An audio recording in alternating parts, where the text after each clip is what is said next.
And I'd like to now bring up another interesting place that you're finding descendants of the Israelites, but may not necessarily be from the 10 tribes, but will also play a role. And it shouldn't be overlooked. It's a very serious scenario. Is in Africa.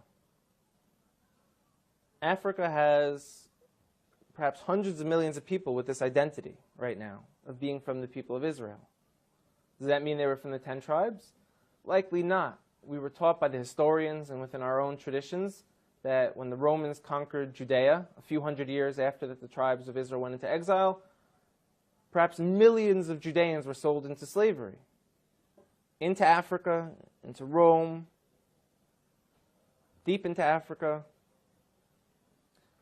And if you look now, you're seeing people who are most likely the descendants of those slaves who kept true. I'd like to bring up a few specific examples because they're going to be game changers. One of them wrote letters to Israel when it became a state. And they said, we're Israelites out in Africa. You know, everyone laughed at them and they said, African Israelites, these people are just trying to jump on the first world country bandwagon. They're living in a third world country. They got nothing. We're coming to Israel. We got innovation, technology. So they're trying to get on this train because there's such a thing called the right of return. All descendants of the Jewish people from around the world are able to move to Israel. So they said we are also. And everyone kind of laughed at them, like I said. And a few people took it serious and went out there and started studying them, learned about their culture.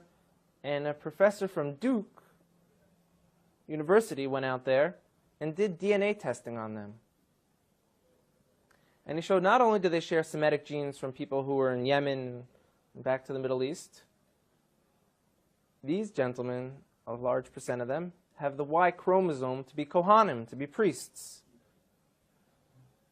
Now, if anyone who doesn't know, a priest is a specific family clan of the nation of Israel who come from Aaron, the brother of Moses, who was the first priest. And anyone descended from Aaron has the status title priest.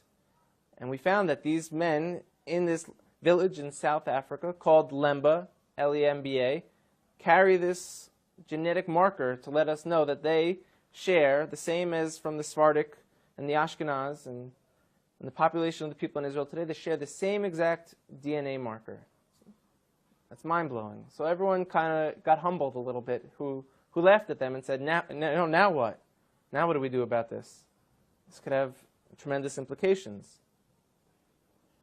Another area in Africa you have something big happening is in Nigeria. You have the Igbo people, or Igbo, pronounced either way.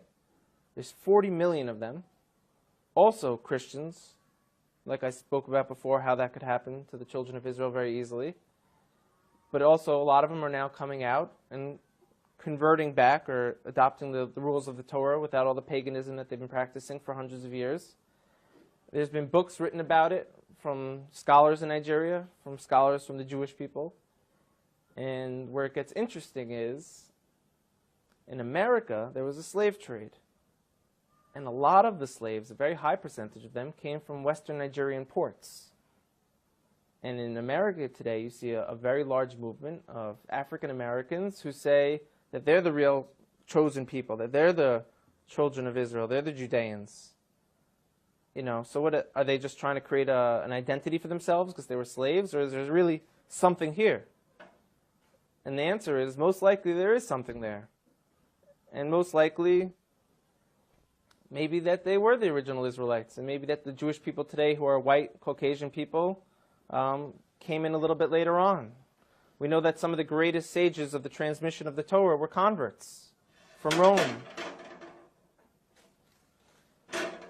You have a man named Onkelos who wrote a commentary on the Torah, unprecedented, that we still learn today. He was a convert.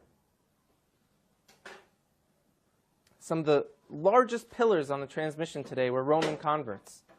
So here we are, we're Caucasian Jewish people, and now you have people in Africa saying that they're the real people of Israel. It can't be ruled out at all. We know they were sold into slavery. We know now that they're fulfilling prophecies by saying, we're coming back.